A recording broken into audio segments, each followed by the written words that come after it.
Welcome to Battle Bites. Today, I'm being interviewed by this little cutie. This is my daughter Kezia. She's 14. She's in 8th grade. She's a spunky one, so brace yourself. And we're going to do a little interview video so you have insight on the family a little bit. So you have questions. Go ahead. Yeah. Lay it on me. Why did you want so many kids? I didn't. I didn't want so many kids. I still don't. Trying to get rid of you guys. I didn't think I could have kids, and after infertility, I didn't want to try more surgery. So I wanted to adopt because someone made a difference to me, so I wanted to pay that forward. And essentially, I started doing foster care, and I wanted the adoption, foster kids, the foster to adopt program. And I never set a number. Then I had 9 and was divorced, and I met D, and he had 4, and his wife had died, and we had 13. It was just a progression. There was no number. Okay. How hard is it to cook for so many kids? At this point, it's not. I talked about in another video that every night for us is like other people's Thanksgiving. Because it's at least 11 people every single night. And I think I didn't like have 13 kids. There wasn't a wand like bing, 13 kids, figure it out.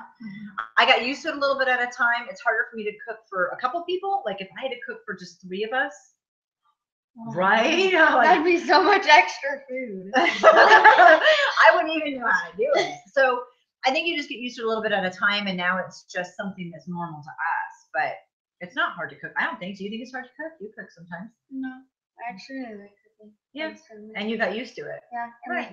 they eat no matter what. So. Pretty much, or they starve. Yeah. Is it crazy loud or hectic on the house when?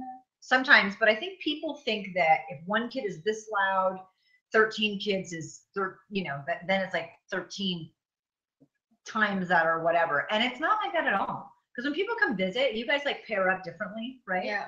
Like sometimes you'll pair up with one person or another, or you watch videos, or you're playing games or cards with each other. And for the most part, it's not nearly as crazy and hectic as people think it is. But dinner time is my most fun. Yeah. What do we do at dinner time sometimes?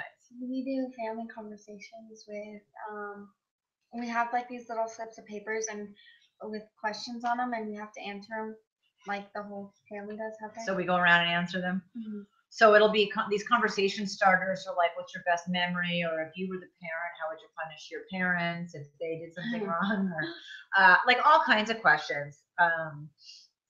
Worst memory, who's your best friend? All just different stuff. And then we also do high-low. So it's very interactive. Yeah. Well, speaking of memories, yeah. What is your favorite memory? Oh, nice segue there, Kezia. All right, my favorite memories. Well, dinner's my favorite constant memory. That was always really important to me because we kind of all come together. No technology at the table, which you guys battle a little bit, but anytime, like, remember when we took that camping trip for a week?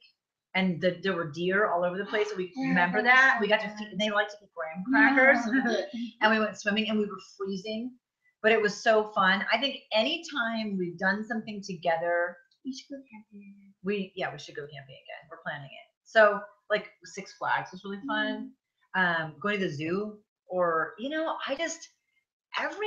everything that we do is fun. Even kind of when we're hanging out at the lake or something. Yeah. I don't know if I have a favorite. I just love doing stuff with you guys because I think everything's an adventure. I mean, with 13 kids, obviously. It is an adventure. Why did you do foster care? Because I was one of those kids that grew up on the street. And so I knew what it felt like to grow up in a house where you didn't feel worth it, or you didn't feel loved, or you weren't taken care of, or you were abused. And I wanted a family, but I didn't know if I could have any kids. And so I wanted to stick with the kids that were more like me. So pay it forward. Somebody made a difference to me. I want to make a difference to someone else. Why did you adopt? Because once you came into my house, I wanted to keep you. I didn't know if I could have kids, so I did. But I wasn't sure if I'd be able to. And I liked, once you guys came into the home, like we did a lot of foster care where kids came and left. right? Or they aged out because Christopher and Casey aged out. They turned 18 and moved on. Like you remember Lily probably the best, where she came for 4 years. And I really liked to make a difference and just stay, have you guys stay. When and why did you start vlogging? I started 4.5 years ago, and I did it because I thought I had a voice that could make a difference. And then it's gotten bigger from there. So what's it like for you to grow up in a big family? Sometimes it's like really bad because there's a lot of drama and like they usually, most of the kids leave other kids out and we form our own groups and stuff like that, and like the younger or like the really older kids usually get left out, so it's usually like the middle people who are all friends and stuff. So it's like me and Sam's always in his room, like on his neck or something. I'm always in my room listening to music on full blast. Like Taven we include her because she's like the youngest. Right. So it can be clicky in a family. But and you get butthurt. Yeah, other than that, I really like it because then we have a lot of like really nice family bonding moments and hang out and do stuff. Always somebody to talk to, do homework with. Yeah. So what do people ask you about having a big family? Well, they ask me if I like everyone in the family, and you're like, some days. Well, that, but I'm always like, well, I mean, I have to love them because they're family, but other than that, it's like some of them can be rude to me and say things, but they're still your family. Exactly. So if Sam bugs you and drives you crazy, but you guys are on the bus and someone picks on him, I would want to beat the boys up. You want to beat the boys up, right? It's your job to pick on him. He's your brother. Exactly. Your job. What else do people ask you about? Well, usually they ask me they usually ask me how many kids I have in my family, or say like 13 or something like that. They're just like, whoa, did your mom get busy? I'm like, no. First of all, she adopted a lot of kids. Second of all, no. That's rude. That's one of the biggest rude questions I get when I'm out. I've had people say things like, well, you spend a lot of time on your back, or you know how to keep your legs open. I mean, they make very direct, really rude sexual comments, at which point I have no problem. If they're that audacious to say something that rude to me, I have no problem coming unglued on them. Plus, if it's said in front of you guys, they're calling your mom, you know, like a slut. Yeah, thank you. Thank you for pointing that out. Yes.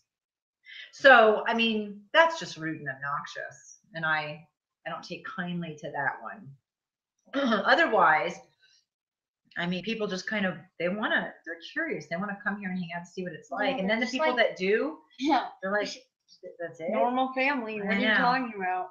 They fight, they argue, whatever. They play, they hang out. It's not super loud, but it's fun. And I mean, we don't think it's that big of a deal, but other people just want to sit there and inspect us. What the heck? But we are cool, so I get that. Exactly. Right. Do you have any other interview questions for me, or is that it?